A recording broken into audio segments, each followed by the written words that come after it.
ট্রেনের ভিতরে একটা লোকের সাথে পরিচয় হয়ে অনেকক্ষণ কথা হলো। তার জীবনের সমস্ত গল্প আমি শুনলাম।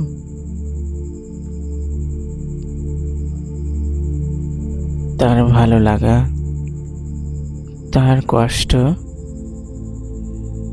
তার অনুভূতির আমি বোঝার চেষ্টা করলাম। তিনি একজন ছাত্র হিসেবে নিজের জীবনটা পার করে দিয়েছে।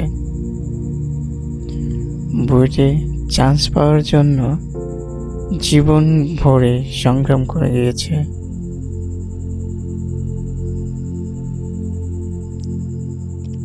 আমি নূরনবী টঙ্গী স্টেশন থেকে জামালপুরের উদ্দেশ্যে রওনা হয়েছি দাউনগঞ্জ কমিউটারে।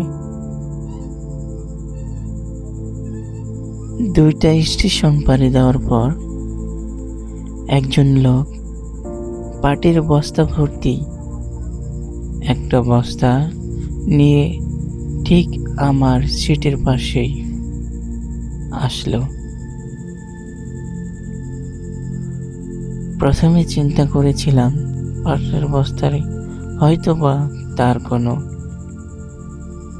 আসবাবপত্র থাকতে পারে।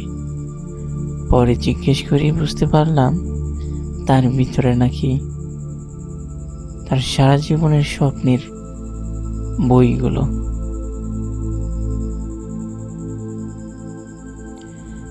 একটা দুটা কথা বলতে বলতে তার সাথে প্রায় অনেকক্ষণ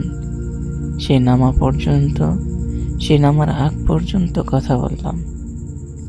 তার সারাটা জীবনের গল্প, তার ভালো লাগা, তার অভিজ্ঞতা এবং পছন্দের ও অপছন্দের কাজগুলোর কথা সম্পর্কে জানলাম।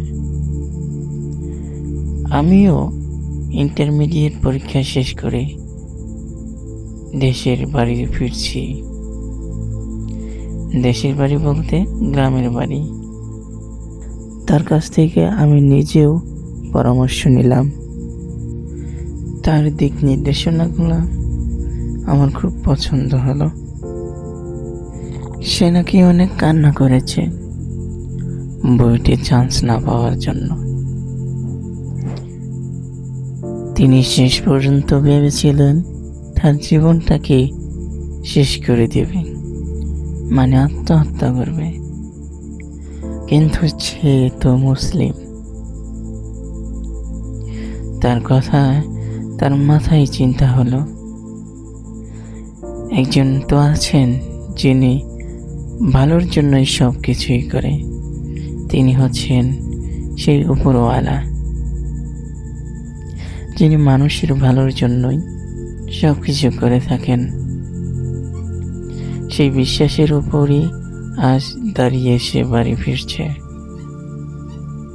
শিক্ষা কি তবে বই পড়ে ভালো ইউনিভার্সিটিতে চান্স পেলেই হওয়া যায়?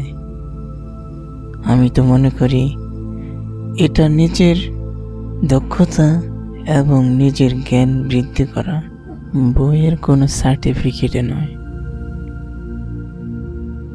দেখা হবে খুব শীঘ্রই নতুন আরেকটা গল্প নিয়ে।